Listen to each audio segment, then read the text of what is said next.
I am Cyril Ramaphosa, the General Secretary of the National Union of Mine Workers, the largest union in South Africa, and you are watching South Africa Now. Global Vision presents the television news magazine of Southern Africa. It doesn't exist on television, and it doesn't exist. I would actually appeal to the world that information is there and can be found. Because it is important that people know what is happening.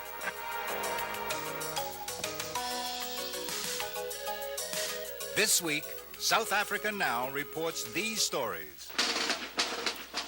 They call themselves patriots. They're called neo-Nazis. The AWB, the Afrikaner Resistance Movement, is threatening violence. We'll have a report.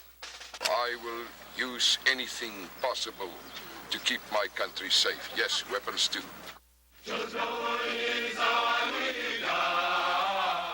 Joe Slovo, once public enemy number one, is now on the ANC negotiating team. The communist leader still has faith in a socialist future. One could say, for instance, that the Sermon on the Mount has failed after thousands of years. It doesn't in any way detract from its normative value, from its ideals. And in our culture section, Miners' Music, the songs of the workers of Lesotho who help South Africa dig out its precious gold. The day that I decided to go to the mines, I had a talk with my heart, and we compromised. All these stories and more this week on South Africa Now. But first, the uncensored news with Thandeka Gqubule and Fana Kekana. Dumelang, a new threat from the extreme right. The AWB, or Afrikaner Resistance Movement, an organized, well-armed paramilitary movement that believes in white rights and Afrikaner supremacy, has now declared that it will launch what it's calling a rebellion against government reforms. Phillip Tomlinson has this report.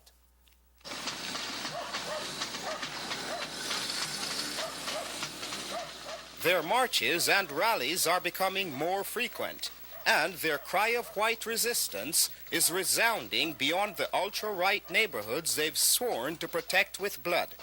Their leader, Eugene Terreblanche, with his firebrand rhetoric, has emerged with one of the most vocal threats to F.W. de Klerk's reform initiatives. We know that the ANC is not interested in any form of power sharing, and that they are preparing themselves for a revolution, and we will counter that revolution.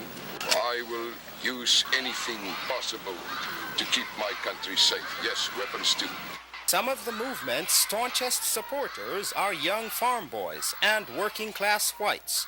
Here, an Afrikaans student banner reads, "I will kill the first nigger that comes to my school."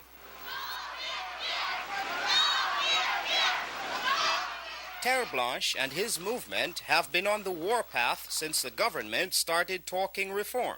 The stage has now been reached where the Separate Immunities Act itself must be looked at. The time has arrived to repeal this act. And now that this law has just come into effect, the AWB is branding de Klerk a sellout and threatening war against the ANC. En ek het dit vir jou gesê. En nou sê jy die AWB en die commando's gaan bloedvergieting veroorsaak. So jy weet, jy het klaar die land vir die ANC gegee. Ja, dan kom die bloed, baie bloed, nie my bloed, hulle bloed. Ons jaag hulle hierdie land. The ANC takes these threats seriously and says the government is not doing enough to stop them. ANC negotiator and Communist Party chief Joe Slovo. If you read the South African papers, you'll see these beautiful pictures in color of the AWB practicing, training with weapons. When we talk about Umkhonto recruiting and training, as Hani has done, he's accused of endangering the peace process, of going in for war talk. We'll be featuring an interview with Slovo later in the program, right after the news. For South Africa Now, this is Phillip Tomlinson reporting. More conflict in Soweto October 13th as police used tear gas and rubber bullets to stop a peaceful march demanding the release of political prisoners. On this occasion, Nelson Mandela himself went to the police station to win the release of 35 people. Mandela is off to Asia on another leg of a world tour, with stops planned in Australia, Japan and other points east. But before he left, he paid a visit to an old haunt closer to home, Robben Island, the place where he spent decades behind bars and from which 21 new prisoners have been released. Mandela returned to South Africa's version of Alcatraz to explain a government plan to ANC members now eligible for release under terms worked out by the ANC and South Africa. The Mandela pilgrimage to Robben Island was reported as an emotional event which brought back many memories. Shortly after his release, the ANC leader recalled some of those memories in a South Africa Now interview with journalist Allister Sparks. In the morning, we ate porridge. At lunch, we ate mealies. At supper, we ate porridge. We had no bread whatsoever. And in prison, we met a remarkable men who perhaps are less known by the public, but who nevertheless were men who encouraged us, who made us forget about the harsh experiences we encountered in prison. According to the ANC, 115 members are in solitary confinement. And in hopes of advancing negotiations, FW de Klerk has agreed to release thousands of political prisoners by April next year. Reports are that Mandela got royal treatment from the men who were his former jailers, and one, a lieutenant, reportedly asked the ANC leader if he remembered him, to which Mandela replied, "When I left, you were a sergeant." The South African police have been the target for criticism for years, but last year a critic emerged in their own ranks, Lieutenant Gregory Rockman. Known as Rocky, he became a hero for his outspoken denunciation of police brutality that he personally witnessed. I was quite furious because then I said that the police force has been given our license to just go about and beat up people. Because if you actually give a police force such vast powers to exercise, most definitely they're going to abuse them, which is happening now in South Africa. Rockman was suspended, harassed, and even arrested, and on one of Ted Koppel's Nightline programs received a promise of no recriminations. But this month, his request to be reinstated to the South African police has been turned down. Rockman is a cop no more. Anti-apartheid activists are continuing to protest against U.S. corporations that do business in South Africa. In New York on October 11th, the Manufacturers Hanover Trust Company was the target of one such demonstration. Phillip Tomlinson was there. MAC, no thanks! No banking with apartheid face! MAC, no thanks! No banking with apartheid face! We're all going to be arrested, okay? I want you to know that. If you don't leave, you're going to be arrested, okay? Police arrested several demonstrators as they blocked the entrance to this Manufacturers Hanover bank in Lower Manhattan. Arrest the real criminals! Arrest the real criminals! Many here say that as South Africa maintains its system of apartheid and promises negotiations, international pressure must be stepped up. Now is the time, they say, for banks like Manufacturers Hanover to sever ties with South Africa once and for all. Richard Knight of the Africa Fund has just published a revised 85-page document detailing businesses and their links to South Africa. Well, although at the moment U.S. banks are not making direct new loans to South Africa, many of them are involved in rolling over their debt in South Africa into long-term loans and thus releasing South Africa from the pressure to pay back these loans in a shorter period of time. This makes it easier for the government to continue the apartheid policy. Manufacturers Hanover said it has had a long-standing record of opposition to apartheid and told us it no longer lends money to South Africa's private sector. For South Africa Now, this is Phillip Tomlinson reporting. While Americans denounce companies doing business in South Africa, some black businessmen from that country were touring America with the support of the ANC, looking for business contacts and help. Emily Kasriel reports. There is a tomorrow that is brighter than ever because of the efforts of this black South African and the Afro-American getting together on this level, beginning conversations. We need each other. At the atrium of the Equitable Insurance Company, Black American businessmen and civic organisers welcomed black business leaders from all over South Africa on their first business observation mission. We're trying to create forums for black American business people and black South African people to begin dialogue. We're not supporting any business right now. We've made it very clear we support sanctions. Our organization has a stance on that.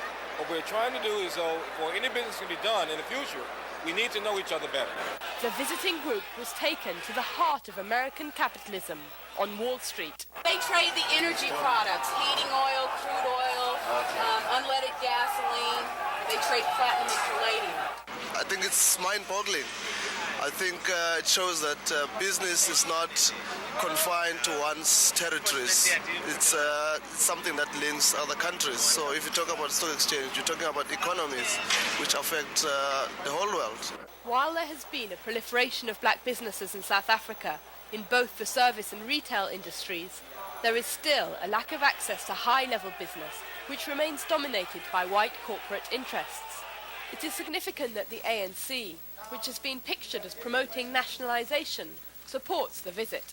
The 80% who are black must become creators, entrepreneurs, create jobs, run the factories, run the economy. And to that extent, it is necessary for them to start the long, painful process of learning how it is done. For South Africa Now, this is Emily Kasriel reporting. You're watching South Africa Now, the television news magazine that goes behind the headlines. They call him Comrade Joe, white lawyer and communist leader, and he has a large following among black South Africans. Joe Slovo is a member of the ANC's negotiating team. He was in New York to address a conference on the future of socialism and told us what it's like to go home after years of being branded South Africa's public enemy number one. As I drive around Johannesburg or walk around its streets, almost daily I see something or hear something which connects me with my youth, with the past, with friends, family. You know, I'd forgotten what a wonderful place it is, apart from the evil politics of the top. The ANC leader who had led the armed struggle was back. The Klerk tells us that we must cut down on our protests in the streets because these protests increase tensions in the country. How else are we to be heard? Our only parliament at the moment is the street. When I left South Africa, if we ever had something like 300-400 people at our meeting, we used to call it a mass rally. I think these days it's tens of thousands in every place. And the level of politicization is just unbelievable compared to the previous period. Slovo's warm reception in the black community was heartening but expected. The response from many white South Africans was more surprising. I think a lot of the whites who felt that we were coming into the country to take away what they have overnight, who became victims of the sort of propaganda that was spread against us, as they've actually been confronted by us, seen us heard us on radio, seen us on television, have changed their minds. Of course, there's a right-wing fascist group that hates us as much as it did in the past, if not more so. Slovo has two principal tasks. The first is representing the ANC with Nelson Mandela in negotiations with the South African government. He told us what it is like facing the government. The vibe that's going on in my mind as I look at them is that the people we are watching have got behind them an enormously effective police force, army, They've got an organized civil service, a whole state apparatus. And here we are, we've actually got nothing except our people. And the fact that they are sitting with us is a recognition, I think, that the sort of potential power of the mass, of the struggle which brought us to that table, is in the end unconquerable. Nevertheless, Slovo remains wary. He doesn't see de Klerk's reform process as irreversible. I think we must remember that since February the 2nd to the end of August, his police force have killed 197 blacks and wounded 2,000 in normal political demonstrations. I'm not talking about the recent mayhem. Slovo says de Klerk might not have the power to effect the changes to which he verbally committed himself. De Klerk said last week something that he had said previously, he repeated last week, that before there's going to be any fundamental change in South Africa, he will have to get the go-ahead from the white voters. In other words, he still is on course to do only what the white racist dominating group allows him to do. And therefore it is utterly dangerous and absurd to conclude that the process is in any way, at this point in time, irreversible. In addition to being a negotiator, Slovo wears another hat. He is the General Secretary of the South African Communist Party, which has been organizing in the black townships and factories. And we haven't yet been in a position to sort of go out on an organized recruiting drive, but quite spontaneously, without any effort, without any targeting, we've so far received over 10,000 applicants through the post and people walking into our headquarters and so on. According to Slovo, the South African Communist Party has a pragmatic view towards the question of future nationalization in South Africa, and it is being unfairly characterized as extremist. For myself, I don't believe that it necessarily follows that when the state takes over property, there is an end to exploitation, there is an end to inequity, and so on. You've had in South Africa state ownership on a vast scale. The South African government, up to very recently, owned 40% of all capital stock. It meant very little. So I make a distinction between state property, state control, and public control. The two are not equivalent. In New York, Slovo addressed an international conference on the future of socialism. He feels that it is capitalism that has no future.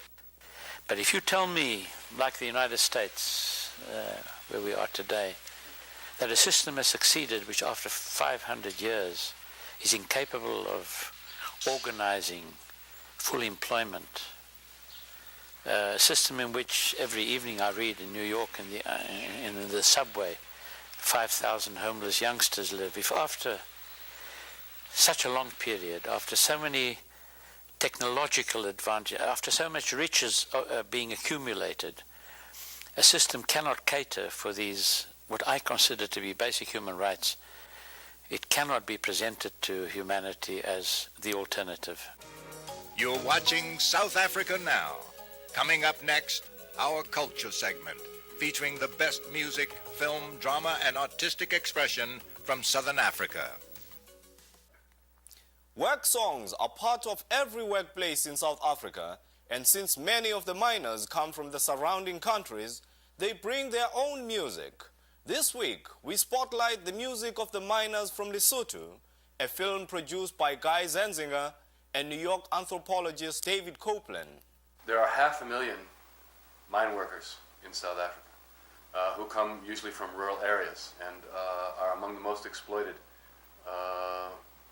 people in that area. They carry the apartheid economy on their backs, digging South Africa's valuable minerals. You know, child, the day I rode away, a witch woman was hard at work. I saw her early, going to the graveyard. She puts on a string dress fastened with knots. She waves a dead person's arm. She waves it in the direction I'm going. Now, she said, I hope they die at the mine. To me, Rakali's child, I am not dead. Even now, I still live, though I live in difficulties. No, death does not choose. Famine chooses. Famine arrived unannounced at my home. I saw my brother Khotso. Man, I could count his ribs.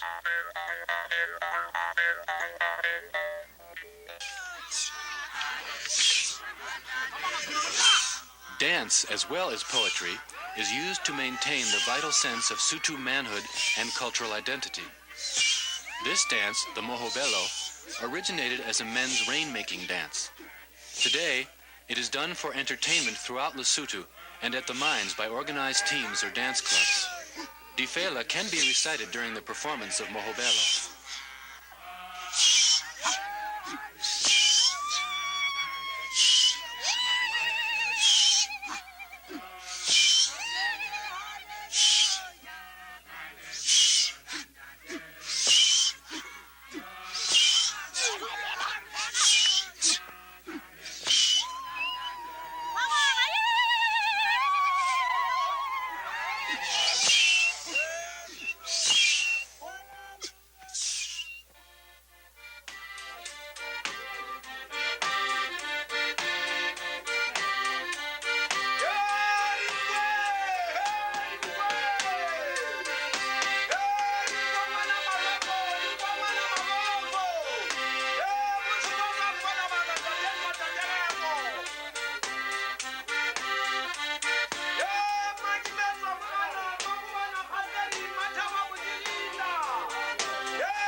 Basotho women have their own stories and ways in which to tell them.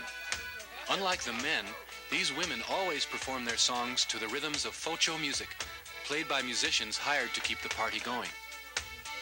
Left behind to care for home and children on their own for months on end, Sotho women often face greater hardships than their men. Marital breakdown spells poverty for the Sotho mother, for South African law forbids women from becoming migrant laborers themselves. Some women work in the shebeens, where they find strength and support in poetic song and sisterhood. Women's Difela are a lament and a meditation on the losses of an uprooted life, a challenge to the social attitudes of their men, and an expression of their resilient spirit.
That's our program for this week. We have two postscripts on continuing stories First, South Africa Now has received this letter from writer Graham Poynton, author of How Bad is Winnie Mandela? A Story in Vanity Fair.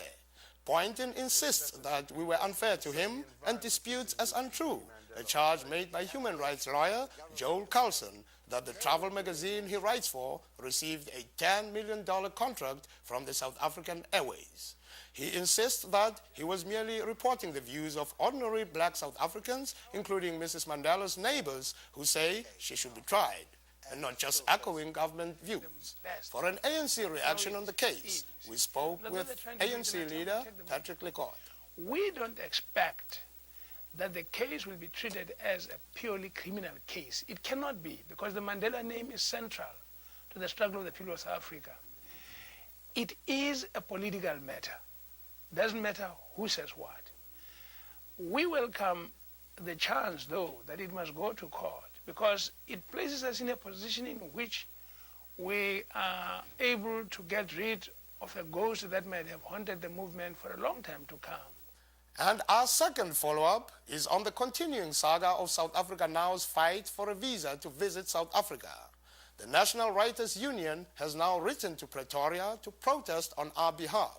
Executive producer Danny Schechter appeared at the Writers' Union conference on censorship. When the networks were sending armies, platoons, flotillas of journalists to cover Nelson Mandela's release from prison, our attempts to get visas were denied without explanation by the South African government. And when we appealed to our own government for help, we were told, yes, there is a political litmus test when it comes to South African visas.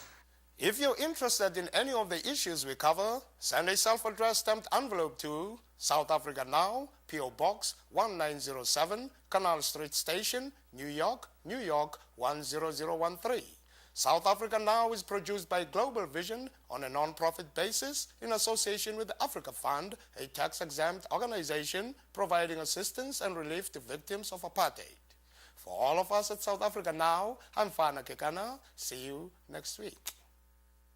Transcripts of this program are available for $4. South Africa Now is also available now on video cassette for just $29.95. To order transcripts or cassettes, or for more information, write to South Africa Now, care of Journal Graphics Incorporated, 267 Broadway, New York, New York, 10007. To order by credit card, call 212-227-READ. Viewers are also invited to leave a comment about the show. Video cassettes of previous programs can now be ordered as well.